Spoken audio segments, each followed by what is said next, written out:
Sure. Because I'm going to check that's running, and then we'll do a next. And that is beautiful. Oh, good. When I first met you, which was only recently, you said to me, I don't get what the fuss is. You were getting another award.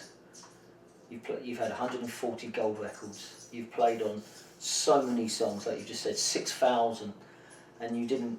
So you said, I don't see what the fuss is. But there'll never be another one like you.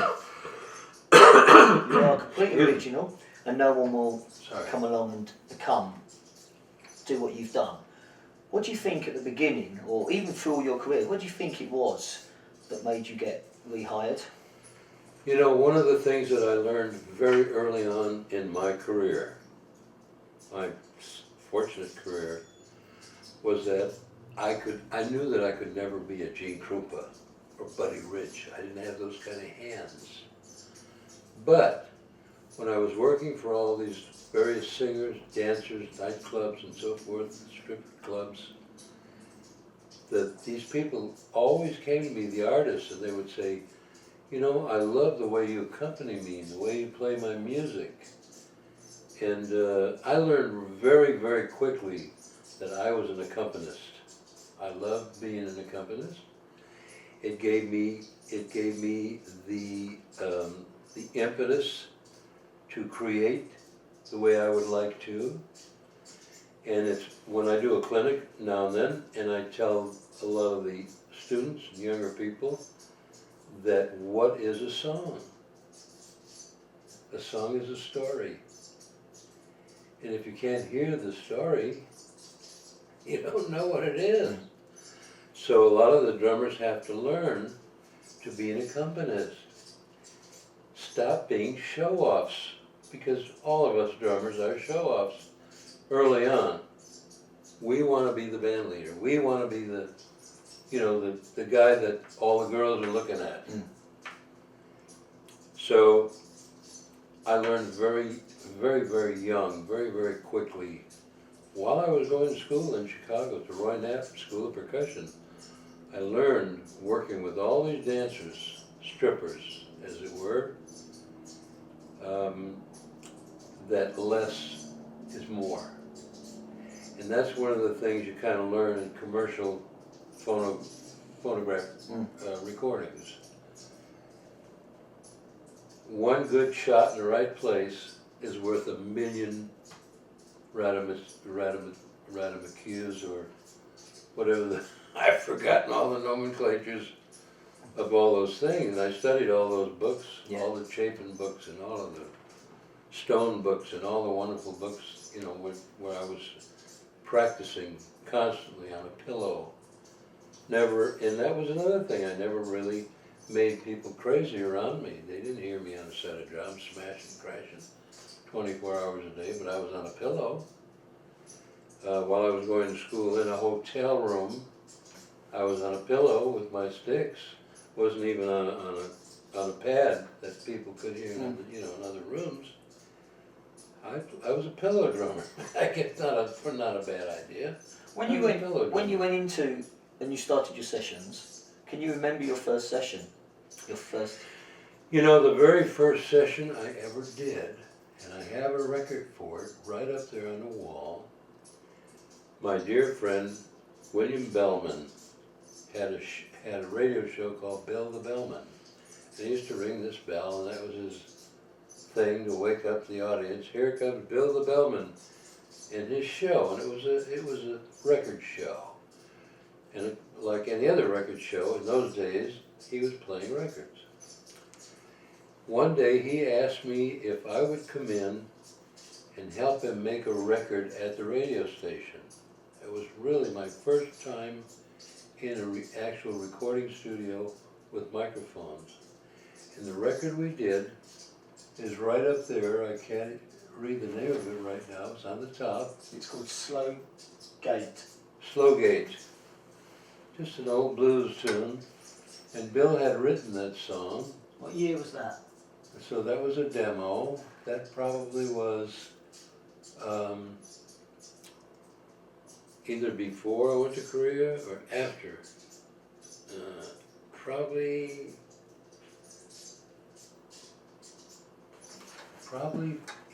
early 50s. Okay. Probably early 50s, after my schooling and so forth. And he gave me that. That was his little gift to me, that gold record. It wasn't a gold record as we refer to in the industry, but that was the gold record. Below him is Mr. Phil Spector, with all of us holding Mr. Spector on our shoulders. And he called us the Wall of Sound. I named us the Wrecking Crew. Just a nucleus of people like Glenn Campbell and myself that were working in little country nightclubs and so forth, and learning the recording business because we were doing demos for singers. So in the early days, you had, and it's no longer, but in those days, late 50s, 60s, you had song pluggers. If you, as an artist, for example, Andy Williams, perfect example. Andy Williams, the song plugger heard a song from a songwriter, sounded like an Andy Williams song. The songwriter wanted to get his song to Andy Williams. That'd be a hit. Or Elvis, or whoever. And so they would come to us and ask us, our little Wrecking Crew, to do a demonstration record, or we call them demos. Yeah. Ask us to do a demo on the song. Fortunately, Glenn Campbell could sound like anyone singing. I mean, everyone remembers Glenn as, "Hi, this is Glenn Campbell." Well, Glenn actually had an incredible singing voice. He could imitate anybody. And we would do an Andy Williams song. I mean, hopefully going to Andy Williams, hopefully he would use it. Well, this was just the very beginnings of rock and roll. This was still a pop feel, the pop market, the late 50s, early 60s. And rock and roll just started. That was a whole new genre. And all of a sudden, we were a bunch of musicians who played, in quotes, rock and roll, because so many of the fine musicians, especially drummers, refused to play this terrible, nasty music called rock and roll, with 3 changes, 4 changes, maybe 6 of the whole song. Yes. Musicians have a habit of wanting to play the hardest kind of music with the most notes, Yeah. ridiculous. Yeah. It's like drummers who want to play the most drums, the most hits in a song. So it was during that trial and error period where we were doing all of these demonstration records for all these great artists, Nat King Cole. It just went on and on and on. They were the hit makers of the day.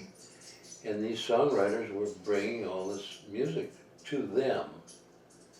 Late 50s, early 60s. Rock and roll started to infiltrate everywhere.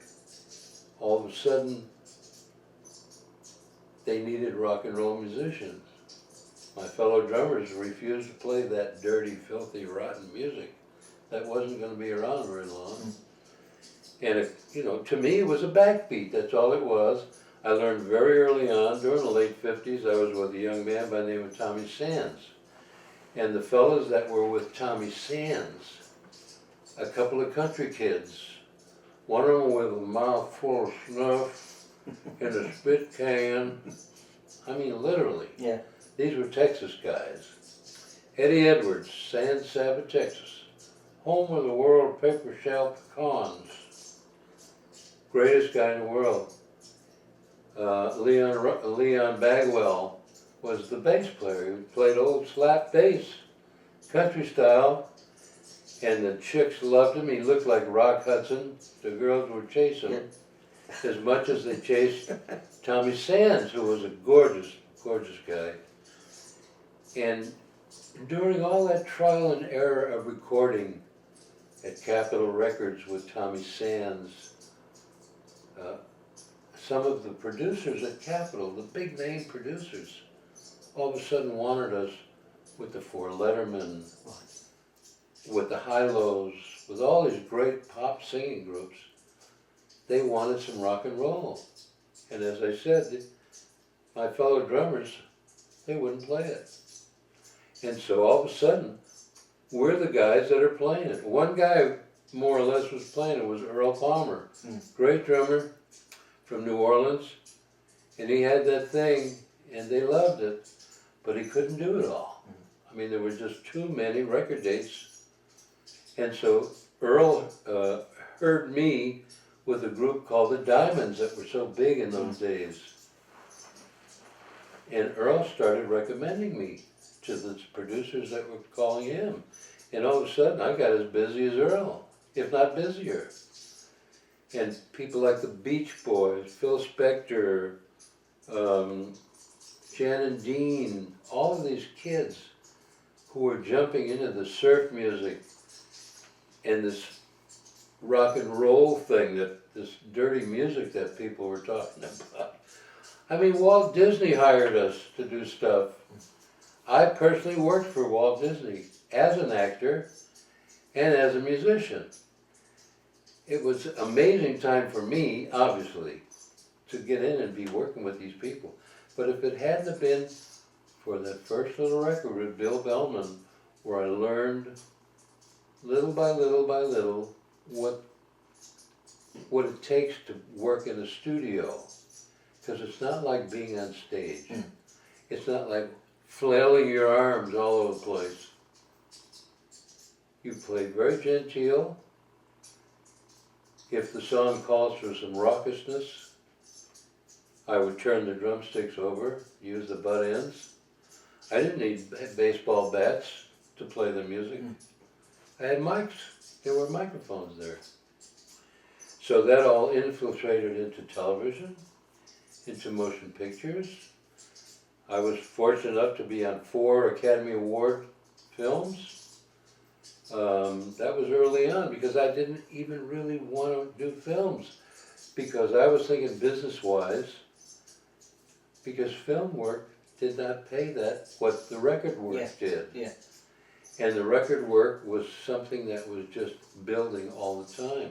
And I'll be honest with you, if it wasn't for my American Federation of Musicians pension for my local 47 in Hollywood, Los Angeles, I'd probably be homeless today.